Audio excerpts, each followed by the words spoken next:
जनसङ्घ सद्यो निर्वाण दीक्षा व्ययापवर्गवर्ष विश्राण जीमूत परमत कलभकेसरी शैव सिद्धान्त स्थापनाचार्य श्रीराजाधिराज पाण्ड्य महाराज गुरु क्षपण शाक्यादि महान्धकार निवारण ज्ञान भानु वीक्षणानर्हार्हध्वजोच्छेदन पूर्वक श्रीमद्वृषभध्वज स्थापक शैव समय कर्तृ सर्वज्ञ पीठारूढ श्रीजगद्गुरु श्रीज्ञान संबंध देशिक स्वामी वागीश सुंदर माणिक्यवाचक स्वामिनाम् अवतारभूत श्रीज्ञान संबंध स्वामी पुनरुद्धृत श्यामलापीठ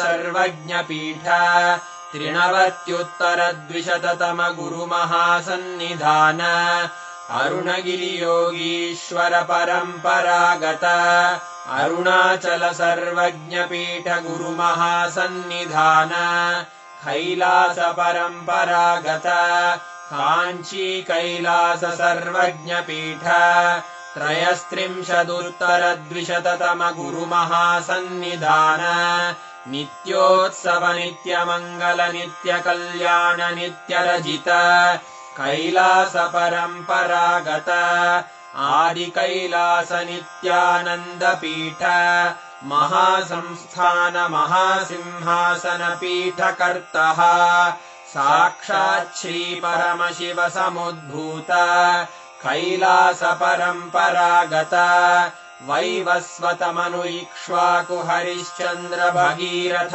श्रीरामचन्द्र शूरसेन इत्यादि अनवच्छिन्न सार्वभौम चक्रवर्ति परम्परागत चतुष्षष्टि योगिनी मण्डित चतुष्षष्टि सम्प्रदाय प्रवर्तक मनुधर्म शासन सूर्यवंश प्राप्त सर्वज्ञपीठ सुरांगी साम्राज्य मूर्धाभिषिक्त चूडामणे साक्षात् श्री परमशिव समुद्भूत कपिल महागुरु पुनरुद्धृत महानिर्वाणि पीठ अष्टोत्तर सहस्र श्री महामण्डलेश्वर साक्षात् श्री परमशिव सिंहासनाभिषिक्त समस्त गणनायक श्री महागणपति समारंभ अनवच्छिन्न पीठाधीश्वर गुरु परंपरा प्राप्त अटल पीठ अष्टोत्तर सहस्र